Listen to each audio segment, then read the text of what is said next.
Ауzu billahi mineşşeytanirracim. Bismillahirrahmanirrahim. Elhamdülillah. Salatu vesselamu ala Resulillah. Maba. Hurmatlı ajekeler, hurmatlı ajapalar. Muna bugün biz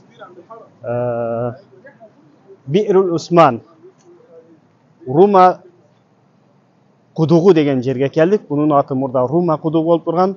Ruma kudugu deb atalgan sebebi Rumal Gıffari degen Kinana urusundan bolgon bir adamның özü kolu menen kazıp uşul жерден çıkargan kuduk su bolgon. Peygamber sallallahu aleyhi ve sellem jana musulmanдар Mekke'den hicrat kılıp kelgen kezdе albatta Medinada bulaktar көп bolgon, бирок Medinanın suları ançalık жақшы bolgon эмес. Keyin bu kişiden bir evreynin koluna ötüp kalat. Bir Yahudinin kolunda. Al Yahudi bu suudun bir tamçısındağı bekeri beregen emес. Suudu akçaga satıp turgan.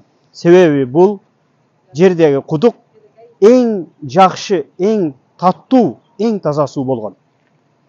Peygamber sallallahu aleyhi ve sellem'ge sahabalardın biri uşul жерден su satıp alıp Peygamberimize alıp barıp ikram kılat. Belek kılat suudu.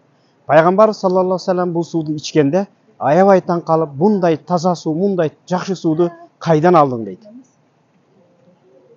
Жанағы сахаба пайғамбар саллаллаху алейхи вассаламға шундай дейді, бұл бір еврейдің құдығының Рума құдығының суысы дейді.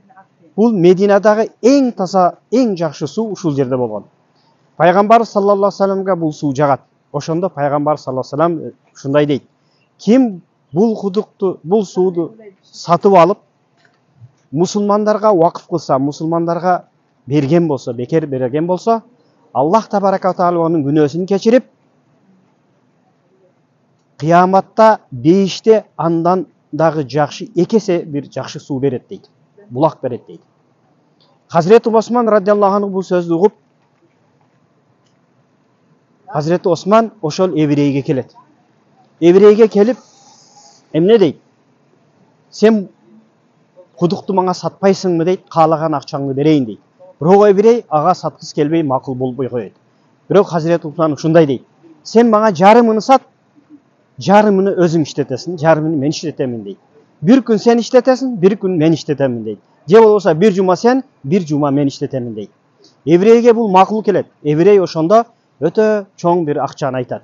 Кейбір айтта 12 000 дирхам дейді, кейбір айтта 30 000, 35 000, 40 000, 45 000 дирхамға кайсысы болса дагы ошол эң көп бир акчага сатып алат.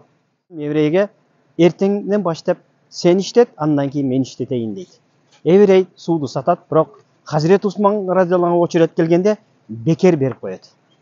Ошондо уланат, бирок еврей мун нерсесиге чыдабастан келип Османга айтат. Осман, экөөбүз мындай договор кылбадык беле, мындай келишпедик беле дейт. Ошондо не дейт? Эми калган күндө сага сатайын дейт. Жанагы еврей Hazreti Osman'a ушундай дегенде Hazreti Osman не дейт? Эми сен айткан баага болбойт, мен айткан баага бересиң деп, мурдага алган баадан арзаныраак кылып ушул кудукту сатып алат.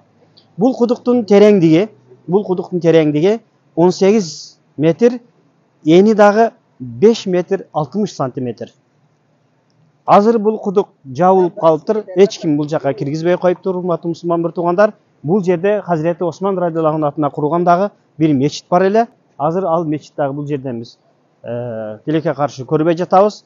Ошондо пайгамбар саллаллаху алейхи ва салламга жана мусулмандарга, ушул жерге келген мусулмандарга бул кудуктун суу таза болуп, бардык мусулмандар, бир эле мусулмандар эмес, бул жерде жашаган еврейлер, бул жерде жашаган христиандар, бутпарастар дагы бекер сууну алып калгандан кийин жанагы еврейден эч ким суу албай коет.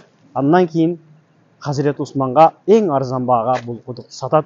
Bunun kıskaça tarafı uşunday. Esselamu aleyküm ve rahmetullahi ve berekatuhu.